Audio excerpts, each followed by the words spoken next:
লোকটির একটি গোপন রহস্য আছে যা খুবই কম মানুষ জানে। আসলে তার মাথায় একজোড়া সুঁড় আছে। প্রতিদিন তাকে চিরুনি দিয়ে সুঁড়গুলো লুকিয়ে রাখতে হয় এবং অফিসের খুব সাবধানে কাজ করতে হয়। কিন্তু হঠাৎ কম্পিউটারের ব্লু স্ক্রিন তার সকালে সব কাজ নষ্ট করে দেয় এবং সেই বিরক্তকর সুঁড়গুলো আবার বেরিয়ে আসে।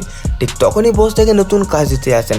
এই আকস্মিক ভয়ে লোকটি তার আসল রূপ প্রকাশ করতে শুরু করে, তবে সে শুধুমাত্র হাসি দিয়ে তা ঢাকার চেষ্টা করে এবং তাড়াতাড়ি বাথরুমে ছুটে গিয়ে নিজের সুঁড়গুলো লুকানোর আপ্রাণ চেষ্টা করে। ঠিক এই সময় বস মেসেজ দিয়ে লোকটিকে তার অফিসে ডাকেন।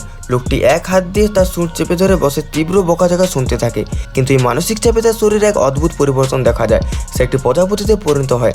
আসলে লোকটির আসল রূপ হলো একটি প্রজাপতি। নিজের আসল রূপ প্রকাশ হয়ে যাওয়ায় সে জানলার কাঁচ ভেঙে শহরের আকাশে উঠতে শুরু করে। সে রকেটের মতো সোজা মেঘের দৃশ্যে উড়ে যায় আর সামনের অপূর্ব দৃশ্য দেখে তার মনে সব জমানো আবেগ জেগে ওঠে। সে সামনের দিকে উঠতেই থাকে এবং বুঝতে পারে যে এটাই তার স্বপ্নের সে শান্তিময় জগৎ। হঠাৎ ঘাসের উপর পড়ে গেলেও সে এক অসীম আনন্দ অনুভব করে, কারণ তাকে আর কাজের চাপে কষ্ট পেতে হবে না। চোখ খুলে সে দেখতে পায় আকাশে তার সঙ্গীরা উঠছে আর সেও সব কিছু ভুলে তাদের দিকে ছুটে যায়।